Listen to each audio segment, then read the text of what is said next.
So let's make bechamel today. Start with 25 grams of butter, melt that in your pan, add 25 grams of flour, incorporate the two. This is called a roux. And as you can see, this is the texture you want to take it to, which means you won't have that raw flour taste. So we're going to add 300 mils of cold milk, but we're going to add it in 3 stages. This will make sure that you do not get any lumps. Keep whisking until that's incorporated. Then we're going to add in the second batch of milk. If a bit of the roux does get caught on your whisk, don't worry, just give it a tap on the side of the pan and it will come out. Then we're going to add our last bit of cold milk in. So we're going to incorporate this all in, start a little bit slow, whisking in the middle as you go. And then now what we're going to do is we're going to switch this out and get to our spatula.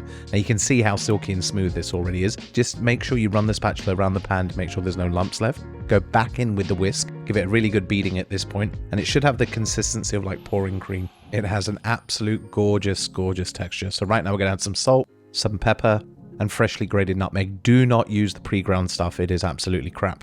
Okay, mix this all through. Have a little taste at this point and just see if you need to adjust the seasoning. You could add whatever seasonings you would like at this point. For instance, you could add an egg yolk and some grated cheese and have a Mornay sauce.